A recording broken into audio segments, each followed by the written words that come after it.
Hello दोस्तों, GK में आप लोग का स्वागत है। तो हम लोग ने कल कर्णक वंश के बारे में देखा था, पढ़े थे, ठीक है। और कुछ पिछले के जो टॉपिक है जो बताए थे उसके बारे में हम कुछ बताए थे, ठीक है, तो जिक्र किए थे। तो आज उसके बाद हम लोग आगे चलेंगे, सातवाहन वंश के बारे में देखेंगे, ठीक है। कल तो कर्णक वंश के बारे में चला था, तो आज हम लोग सातवाहन वंश के बारे में देखेंगे। कल ख़त्म हो चुका था, तो इसमें हम लोग आज देख रहे हैं कर्णक सातवाहन वंश। तो कर्णक कौन सा, तो सुशर्मा था, जिसकी हत्या करके क्या किए थे, तो ये सिमुक ने अपना गद्दी को स्थापित किया था, ठीक है। तो आगे हम लोग आज देखेंगे, ठीक। सातवाहन वंश का शासनकाल कब से कब तक चला, सातवाहन वंश का जो शासनकाल रहा वो कब से कब तक चला था। तो 30 ईसा, देखिए 30 जो है ये BC ईसा पूर्व था, लेकिन यहाँ से ईसा पूर्व से ये आगे वाला डेट जो ईस्वी चल रहा है उसमें चला, ठीक। 250 तक, कितना तक, 250 तक इनका शासनकाल चला, ठीक। 250, 30 ले कितना तक चला था, तो 250 तक इनका शासनकाल चला था, ठीक है। आगे देखेंगे इसी में। तो इनकी स्थापना कौन किया था, तो स्थापना कौन करेगा, मान लो कि स्थापना कौन करेगा, जो हत्या किया है किसका, तो जो इसका हत्या किया था, तो उसको हत्या करने के बाद अपना साम्राज्य स्थापित करेगा। क्या करेगा, तो अपना साम्राज्य स्थापित करेगा। तो सिमुक ने क्या किया था कि सुशर्मा को क्या किया था, तो हत्या किया था। तो सुशर्मा का हत्या जब किया था तो इसने अपना वंश स्थापित किया। जैसे हम लोग देखें कि जो भी वंश आया, हर्यक वंश लोग उठा लेते हैं, तो हर्यक वंश में बिंदुसार था, तो बिंदुसार के बाद अजातशत्रु उदयन चलता रहा, ठीक। उसके बाद उदयन के बाद उन्हें आया था नागदर्शन, जो शासक अच्छा नहीं था, तो उसकी हत्या करके कौन आया था, तो शिशुनाग उसका कौन था, तो सेनापति था। तो जब सेनापति ने हत्या किया तो उसने क्या किया था, जब हत्या किया था तो हत्या करने के बाद अपना जो शिशुनाग जो था वो हत्या किया था, तो ये अपना वंश चालू कर दिया था। क्या किया था, अपना वंश चालू कर दिया था। वैसे ही जो सुशर्मा था उसका हत्या करके क्या किया, तो जब उसका हत्या किया, कौन किया था, तो सिमुक ने, तो अपना वंश क्या किया, तो स्थापित कर दिया। क्या किया, तो अपना वंश स्थापित किया। तो वंश का क्या नाम था, तो सातवाहन वंश, ठीक। समझ में आ गया। तो इसने क्या किया कि सातवाहन वंश का स्थापना किया। कब किया था, तो हम लोग देखे थे इससे पहले जो कर्णक वंश था, कर्णक वंश वो 73 से कितना तक चला था, 73। कर्णक वंश जो था वो कब से कब तक शासन में रहा था, तो वो चला था 73 से 30। क्या में था, तो ईसा पूर्व में था, BC में था, ठीक है। इतना तक चला था, तो इसका शासन इतना चला था। लेकिन इसके आगे जब ये क्या किया कि सिमुक जो था वो क्या किया था, सुशर्मा की हत्या कर दिया था। तो उसके बाद ये अपना वंश स्थापित किया सातवाहन का। कौन सा, तो सिमुक ने हत्या करके अपना वंश क्या लिया, सातवाहन वंश लाया, ठीक। सातवाहन वंश लाया। तो इसकी हत्या कब किया था, 30 ईसा पूर्व में। 30 ईसा पूर्व में क्या किया था, तो हत्या किया था, ठीक है। तो 30 ईसा पूर्व में जब हत्या किया तो वहीं से अपना स्थापित न करेगा। जब उनको हत्या किया था तो सुशर्मा का हत्या किया, तो सिमुक ने अपना गद्दी पे बैठा। हत्या करने के बाद वहां से क्या किया कि अपना वंश स्थापित किया, सातवाहन। और ये कब से, 30 ले 250, ठीक। ये ईसा पूर्व था, ये ईस्वी में आ गया, ठीक है। तो आगे चलते हैं। तो ये सिमुक ने अपना स्थापित किया, ठीक। उसके बाद राजधानी, अब राजधानी में देखो दिक्कत ना हो, 2 राजधानी है, यहाँ भी एक राजधानी है, इसके बारे में भी समझाएंगे, और एक यहाँ भी है, ठीक। तो राजधानी तगर थी। कहाँ थी, तगर थी। अब सुनो, प्रारंभ जो हुआ था, जो मैंने कैसे होता है कि यहाँ से अंग्रेज 1947 से पहले यहाँ भी अंग्रेज रहते थे, तो जो अंग्रेज का यहाँ बाल बच्चा या हुआ था तो यहाँ के भी कहलाते थे, लेकिन वो कहाँ के थे, तो ब्रिटिश साम्राज्य के थे। तो वैसे ही प्रारंभ में हम लोग देखते हैं तो शुरुआत में ये लोग महाराष्ट्र में रहते थे। कहाँ रहते थे? महाराष्ट्र में। ठीक, महाराष्ट्र में रहते थे। अब थोड़ा यहाँ आ जाते हैं। महाराष्ट्र में रहते थे जिसकी राजधानी कहाँ थी? महाराष्ट्र में प्रतिष्ठान जो है वहाँ इन लोग का क्या था, तो राजधानी था। कहाँ पर है? वो महाराष्ट्र में है। कहाँ है?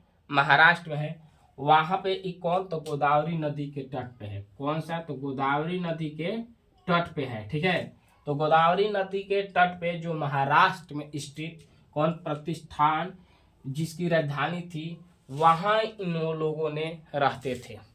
ठीक, सबसे पहले प्रारंभ में शुरुआत में ये लोग कहाँ रहते थे? वहाँ रहते, महाराष्ट्र में। ठीक है, लेकिन जब शक साम्राज्य जो था, कौन था? जो शक साम्राज्य था, उसने इनको इतना विवश कर दिया, इतना प्रताड़ना या इतना विवश कर दिया, जिसके कारण से क्या हुआ कि विवश करने के चलते इन लोगों ने वहाँ से क्या किया, छोड़ना पड़ा। इन लोगों को क्या करना पड़ा? तो इन लोगों को छोड़ना पड़ा वहाँ से। ठीक है, वहाँ से छोड़ के और वहाँ से छोड़ दिए। ठीक है, तो वहाँ से छोड़ के आए थे यहाँ। ठीक, तो देखते हैं, तो यहाँ का किए, यहाँ से छोड़ के महाराष्ट्र में रहते थे, जहाँ के शक साम्राज्य ने इन लोगों को प्रताड़ना किया, तो वहाँ से ये लोग क्या किए, वो न छोड़ के चले आए। क्या किए? छोड़ के चले आए। कहाँ पर आए थे? तो कहाँ पे आए थे, तो आगे चलते बताते। आंध्र प्रदेश। कहाँ? आंध्र प्रदेश। ठीक, प्रारंभ में तो वहाँ रहते थे, लेकिन वहाँ से छोड़ के कहाँ आए, तो आंध्र प्रदेश में आए थे। ठीक है, आंध्र प्रदेश में स्थानांतरित हुए, माने आंध्र प्रदेश में आके रहने लगे। ठीक, कहाँ से चले थे ये लोग, तो देख लो, महाराष्ट्र में रहते थे प्रारंभ में, लेकिन शक शासकों ने वहाँ क्या किया, प्रताड़ना दिया, इनको विवश किया। वहाँ से छोड़ने के लिए ये छोड़ के आए कहाँ पर, तो आंध्र प्रदेश में आए थे। ठीक है, स्थानांतरित हो गए। ठीक, पुराण के हिसाब से, जो पुराण है, क्या है, जो पुराण है, पुराण के हिसाब से हम लोग देखते हैं तो इन लोगों को आंध्र सातवाहन बोला जाता है। क्या बोला जाता है? पुराण के हिसाब से, पुराण में हम लोग देखते हैं तो क्या बोला जाता है, आंध्र सातवाहन। क्या बोलते हैं? आंध्र सातवाहन वंश। ठीक, आगे चलते, इतना तक हो गया। पुराण में ये बोलते हैं, ये आए वहाँ से हटा दिए। ऐसे नहीं होता है कि समाज में किसी किसी को यहाँ से अच्छा नहीं लगता तो उसको जो मोहल्ला का है लोग प्रताड़ित करके वहाँ से हटने के लिए मजबूर कर देता है, तो वैसे ही क्या है, तो वहाँ से हट गए थे और आके यहाँ आंध्र प्रदेश में हो गए। ठीक है, इतना तक क्लियर हो गया कि महाराष्ट्र में गोदावरी तक। ठीक, आगे चलते हैं। तो जो इनकी राजकीय भाषा थी, क्या राजकीय भाषा जो है क्या थी? प्राकृत थी। क्या थी? प्राकृत थी। राष्ट्रीय भाषा प्राकृत थी। महावीर स्वामी के बारे में पढ़ाए थे, उसमें भी आप लोग देखे थे। ठीक है, तो इनकी भाषा क्या थी? प्राकृत थी। ठीक, उसके बाद प्राकृत भाषा हो गया। भाषा जो बोलते हैं वहाँ के उस समय प्राकृतिक भाषा थी, प्राकृत थी। लिपि जो थी ब्राह्मी लिपि थी। कौन सी लिपि? ब्राह्मी लिपि थी। और ये तो इतना हो गया। उसके बाद देखते हैं, तो जो तीसरी शताब्दी थी,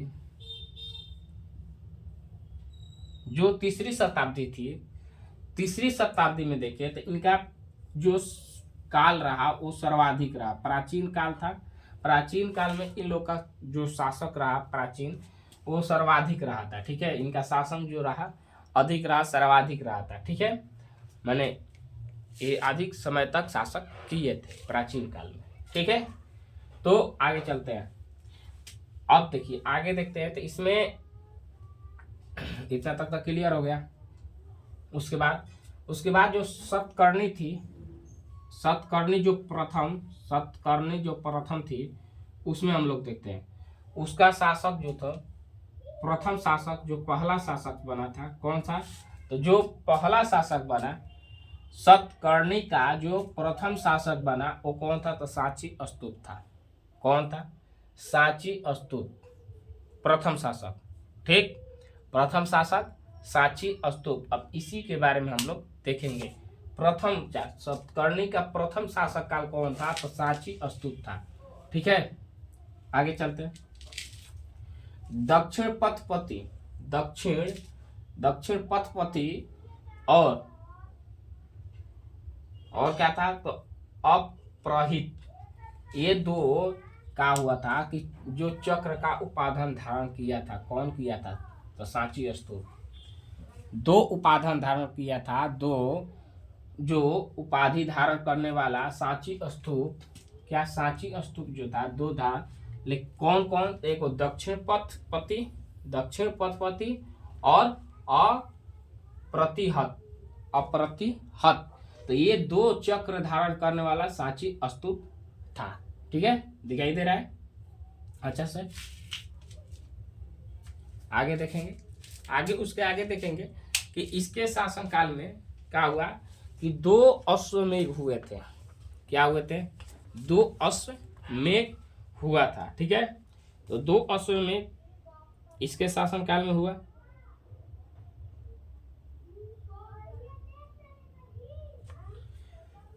दो अश्वमेघ हुआ था। ठीक, और उसके बाद ये जितना हम बता रहे हैं वो प्रथमे क्या है, तो जो प्रथमे है, जो सतकर्णी था वो प्रथम ही था।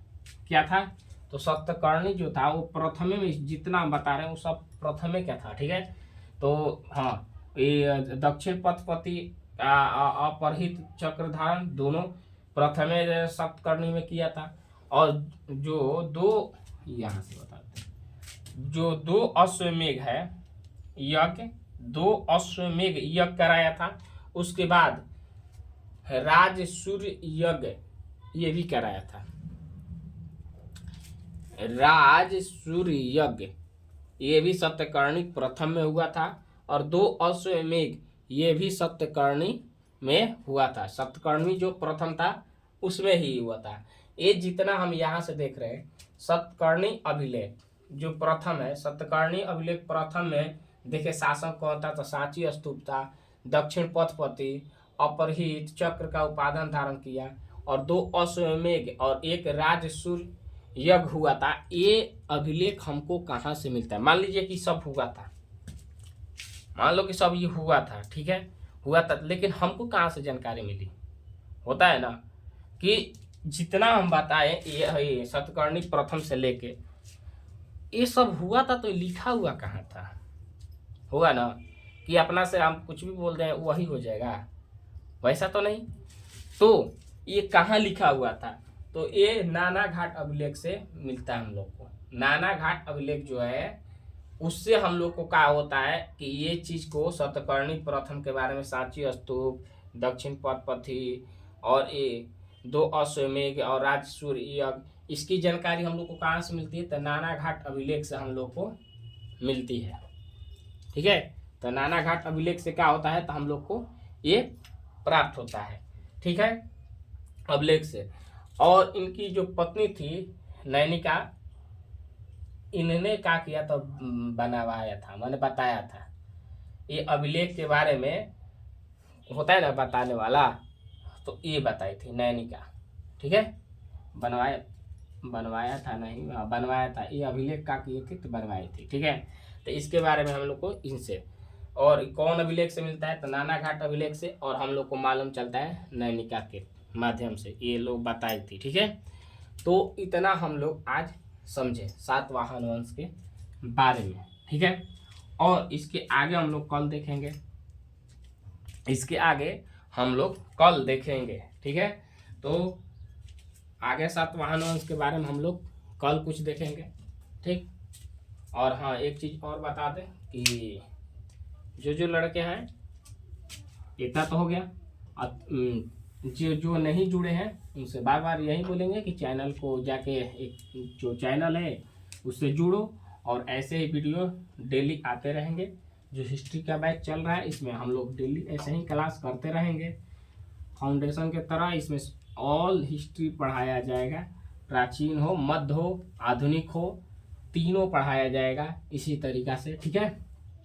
और हम चाहेंगे कि और इस पर मेहनत करें और इससे भी अच्छा तरीक़ा से समझाएं, ठीक है। और अच्छा से मेहनत करें और अच्छा से समझाएं। तो जो चैनल है उसके बारे में हम थोड़ा बता देंगे, उसके बाद बात करेंगे। तो यूट्यूब जो चैनल है, यूट्यूब जो है इसमें @ डाल देना है, रुद्र डाल देना है और 215 ए से जुड़ जाओ। ये चैनल है, इससे जाके जुड़ जाओ। क्यों? क्योंकि इस पे देखो हिस्ट्री का तो बैच चल रहा है, हिस्ट्री का बैच चल रहा है, ठीक है। वो भी फाउंडेशन 0 से चल रहा है एकदम। तो हिस्ट्री अभी लगता है कि यहाँ पहले भी क्लास दे चुके हैं। जिन लड़कों को छूटा है वो पहले जाके वीडियो देख लें। उसमें हम जैन धर्म से चालू कर दिए हैं और जैन धर्म के बाद जो है बौद्ध, उसके बाद अभी तक चल रहा है, ठीक। तो जैन बौद्ध से लेकर अभी तक सातवाहन आ गए। इसके बाद भी आगे आगे धीरे धीरे ऐसे ही चलते रहेंगे। ज़्यादा तेज हम नहीं चलने वाले, धीरे धीरे स्लो स्लो। एक दिन में उतना ही पढ़ो जितना याद ना करें, देखें और दिमाग में लोड हो जाए। वैसा नहीं कि एक बार में हम सातवाहन उठाए और पूरा ध के लिख के बता दिए, समझा दिए और कल ये या परसों अगला चैप्टर चालू किए तो उसमें तुमको भूल जा ये गायब। तो ऐसा नहीं, थोड़ा सा पढ़ो कि फ़ायदा करे, ठीक है, याद हो जाए। तो हिस्ट्री का तो अभी चल रहा है, ये तो बता दिया है, ठीक। और एक और बात कि जो 10th क्लास के लड़के हैं, 10th क्लास का, उन लोग के लिए मैथ लेके आए हैं। मैथ आया हुआ है, ठीक। एकदम बेसिक चलेगा, एकदम 0 लेवल से बेस ले चलेगा। क्या चलेगा? एकदम 0 लेवल से चलेगा, ठीक। उसमें क्या होगा कि थ्योरी होगा, उदाहरण होंगे, और उसके बाद जो क्वेश्चन होता है वो समझाएंगे। तो पहले तो उदाहरण बताए, थ्योरी दे देंगे, थ्योरी के बाद उदाहरण लेके आएंगे, अपना से बनाएंगे, कुछ किताब से देखेंगे, जो किताब का उदाहरण है उसको समझाएंगे, फिर अपना से 1-2 को क्वेश्चन लाएंगे, उसके बाद समझाएंगे। उसके बाद लास्ट में क्या करेंगे, तो जो एनसीईआरटी बुक है ना, मैट्रिक का जो मैथ है उसमें हम लोग एनसीईआरटी बुक का क्या करेंगे, तो सोल्यूशन करेंगे। क्वेश्चन जो प्रश्नावली है ना उसमें लिखता है, जो प्रश्नावली है उसके बारे में हम लोग चलेंगे, एक एक जो क्वेश्चन है उसको तोड़ तोड़ के बताएंगे, अपने लैंग्वेज में समझा के, भोजपुरी हो या हिंदी दोनों भाषा में बोलेंगे और समझाएंगे अच्छा से। प्यार मोहब्बत की सब बात होगी उसमें, और उसमें हम समझाएंगे, ठीक है। तो जो लड़के अभी तक नहीं जुड़े हैं इस चैनल से जुड़ जाए, और अपने छोटे भाई जो 10th में पढ़ रहा है या छोटी बहन जो पढ़ रही है उसको एक बार वीडियो ये चैनल को सब्सक्राइब करने के लिए बोल दो। उसके बाद देखो कि उसका मैथ जो है ना, मैथ अभी मार्च चल रहा है तो लगभग में बहुत समय है, 3 महीना, मान लो कि तीसरा निकल गया तब भी 9 महीना है। तो हम मैथ में 90 से अधिक नंबर लाएंगे मैथ में। क्यों? क्योंकि जो नहीं पढ़ेगा ना उसका भी नंबर आएगा। कैसे कि मान लो कि एक प्रश्नावली में 3 क्वेश्चन दिया है, और 3 क्वेश्चन के जगह पे हम 10 क्वेश्चन बताएंगे, हम खुद 10 क्वेश्चन बताएंगे, और उसके बाद ये 3 क्वेश्चन, तो 13 क्वेश्चन हो गया। तो इसमें अब नहीं आएगा समझ में, तो क्या हम ट्यूशन भी पढ़ा के देखे हैं, हम भी खुद पढ़ के आए हैं। तो टीचर जो होते हैं, जो सर हमारे होते हैं, वो क्या करते हैं कि जो प्रश्नावली होती है उसमें से 2-4 उदाहरण बता देते हैं, या जो प्रश्न क्वेश्चन है उसी को समझा देते हैं, ठीक है, बता देते हैं, और हम लोग वहीं पढ़ते हैं। लेकिन अब ऐसा हमारे देखने से अच्छा लग रहा है कि किताब का तो क्वेश्चन है वो बताएंगे, किताब का जो क्वेश्चन है वो तो हल कराएंगे, लेकिन अपना से भी कुछ उदाहरण डालें, एक्स्ट्रा कुछ करें। क्यों? क्योंकि हम जानते हैं ज़्यादा मैथ नहीं पढ़ना है, एक दिन में लगभग 3 या 2 इतना ही क्वेश्चन पढ़ो जो बुक का है, और थ्योरी ज़्यादा मत पढ़ो, धीरे धीरे पढ़ो। सिर्फ जो एग्ज़ाम होने से पहले सिलेबस ख़त्म हो जाएगा मैथ का। तो एक बार जुड़ के देखो, मैथ पढ़ के देखो, अच्छा लगेगा, ठीक है। तो मिलते हैं आगे कल का क्लास में। इसके बाद जो है क्लास मैथ का है, ये 11 बजे से चल रहा है हिस्ट्री का बैच, और मैथ का क्लास चलेगा 5 बजे शाम को।